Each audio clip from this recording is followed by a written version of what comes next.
You know, you hear people talking about, I want to get back to normal, right? But we know that what we know as normal is not going to be there anymore. Like we're going to be living in a new normal. What are your hopes for the future when we think about this new normal that we're going to be walking into? Because a lot of it is what we create.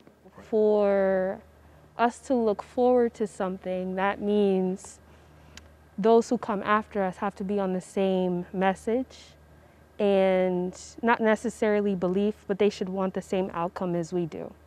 If that changes, then the outcome is going to change. So it starts with how we kind of mold what creative process or what we're looking for, and then relaying that message, our actions, to those that are to come after us.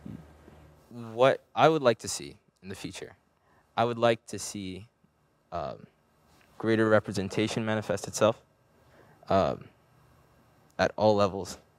I'd like to see people take advantage. I've been saying it over and over again, but really take the time to explore what are the feelings that they're having right now and how that they can make institutional change. I want to see environments for dialogue, discussion on representation, institutional change, for this to be regular conversation, because that is how we go ahead and develop more people to come into this space and continue to make change. Yeah, I'd definitely say creating more access for people to step into spaces, I agree.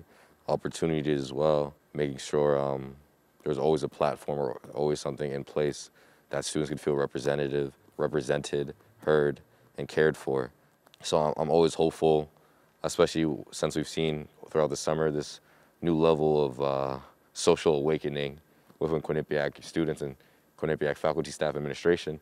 I think it's great. I just hope it doesn't stay just as a trend, but it stays as something we deeply care and are rooted in and are disciplined with to make sure we're consistent about all the changes we do hope to see and hope to establish here. And so, President Olian, what are your hopes for the future? This notion of stepping in for everybody who's on a college campus, going back to when you or I were there. I was there a lot before you were. Mine wasn't that far back. Yeah, no, I first mentioned that I was there a lot before you were. It's really a platform. It's a springboard that it's up to you to take whatever it is that's available or not to. And some people cruise through and have never proactively inserted themselves in anything, whether it's their own professional development or doing something good.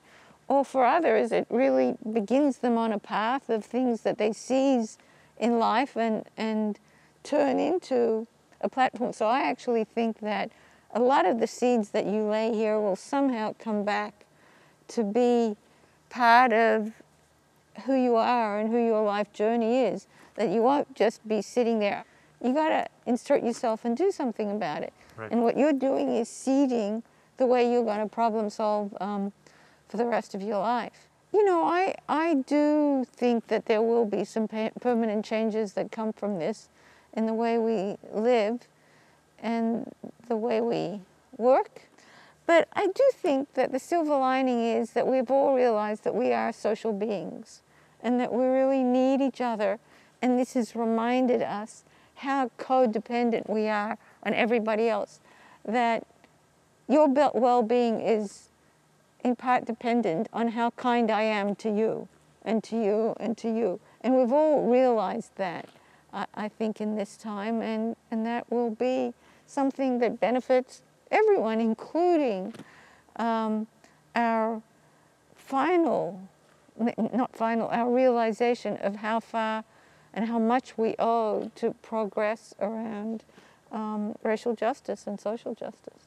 So for me, my vision for the future is kind of related to a space where we understand and respect one another's humanity, right? Because I think if I can respect you on a human level, I understand that I'm tied to you, and your reality is tied to my reality.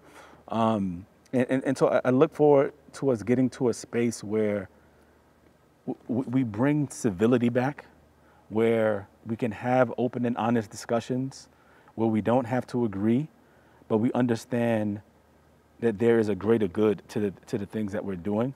One of the things that COVID taught us is that we're not immune to any of the downfalls that are related to it, right? You know, those of us who live in the suburbs or those of us who live in the city were equally impacted, right? And so we see how we're connected, how we depend on people.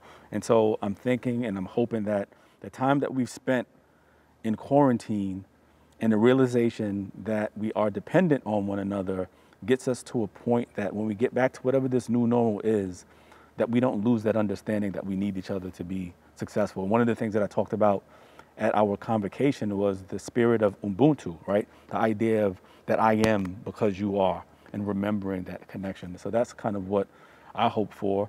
And from an administrator perspective, or as Esau says, from an old head perspective. As long as you admit it. Yeah, I got older this year. I think it's important when I see you all as students realizing your voice, right? Realizing the space that you can take up, and realizing the space that you can claim, right? And lead from that space. And so that's what keeps me going.